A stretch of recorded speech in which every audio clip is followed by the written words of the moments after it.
Voidwalker Warlocks have a new tool to add to their arsenal in Season 22 thanks to the addition of the new exotic gauntlets, Briarbinds.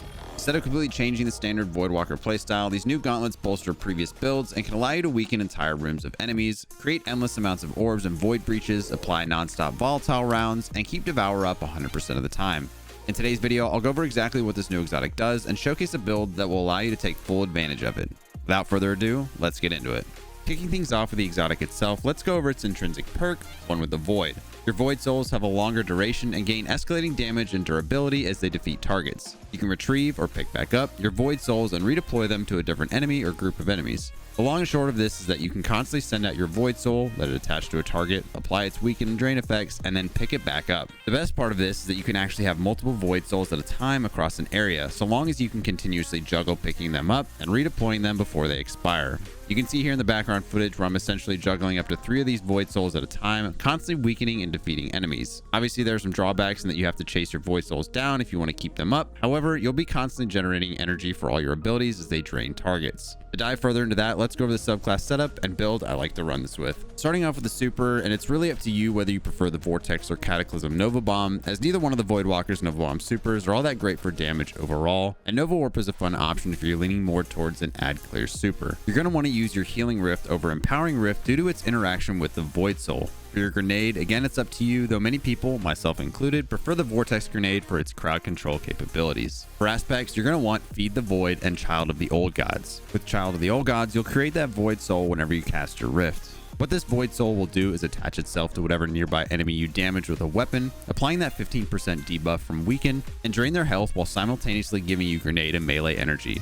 By defeating targets affected by the Void Soul, you'll gain class ability energy. Much like many Voidwalker options, playing into the Void Soul will ensure maximum uptime on all of your abilities. And secondly, you'll want Feed the Void. This aspect gives you the classic Voidwalker Devour when you defeat enemies with a Void ability, and defeating enemies with any source while Devour is active will immediately restore your health and extend Devour, keeping you alive in the toughest scenarios, so long as you're slaying out whatever's in front of you. For Fragments, Echo of Undermining is a fantastic choice, giving your grenades the ability to weaken targets in addition to your Void Souls. Echo of Instability will apply volatile rounds to your Void weapons after defeating enemies with your Void grenades. Not only is this great for Add Clear, but weapons with volatile rounds will also break anti-barrier champions' shields. If you don't want to run Void weapons with this build, you could consider swapping Instability out for something like Echo of Expulsion or even Echo of Starvation. Arguably the best fragment for this setup is Echo of Harvest, which states that defeating weakened targets creates both an Orb of Power and a Void Breach. This does have a 10-second cooldown, so you won't be able to non-stop create orbs. However, with some help from mods, you'll be able to pick up the slack on the back end.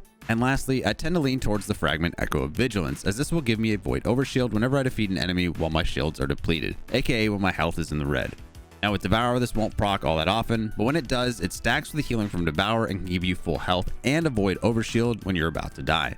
More of an ace up the sleeve fragment for survivability, but definitely not one to sleep on. As for the mods I like to use for the build, they are as follows. On your helmet, Harmonic Siphon pairs with your Void weapons and generates Orbs of Power. Ashes to Assets will give you super energy as you constantly defeat enemies with your Weakened grenades, and Heavy Ammo Finder is there to increase heavy ammo drops. On the arms themselves, Bolstering Detonation will give you Rift energy back as your grenade does damage, allowing you to create more Void Souls. Firepower will create Orbs of Power as you defeat enemies with your grenades, and Grenade Kickstart is there just to help maintain uptime on your grenades. On the chest piece, feel free to slot the resist that's pertinent to the enemy type you're facing in whatever activity you're currently running. On the legs, Innervation and Insulation will give you grenade and Rift energy back respectively as you pick up Orbs of Power, and Orbs of Restoration will give you energy to your ability with the least amount of energy when picking up orbs. Lastly, on the class item, all these mods tie into casting the Rift itself.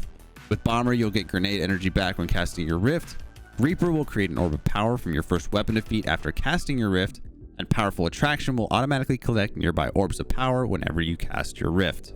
As for weapons to tie into this build, you don't necessarily need anything particular to make it work or to even synergize with Briarbinds themselves. However, playing into the volatile rounds and grenade spam capable with this build, pairing it with Void weapons with the perk Demolitionist is highly recommended. However, at the end of the day, you can run whatever you want, and the exotic and subclass will run itself. Now, a lot of Voidwalker mains will tell you that the exotics like Controverse Hold, Nezarec Sin, and even Verity's Brow or Nothing Manacles are better choice to spam abilities.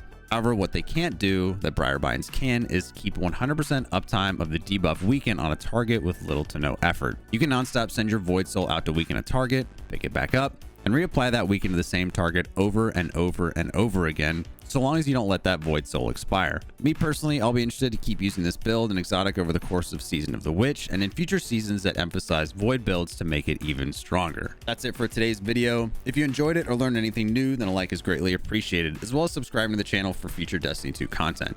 And let me know down in the comments section if you've used this build or something similar and what you think of it. That's it for me. I'm done. I'm out, and I'll see you on the next one.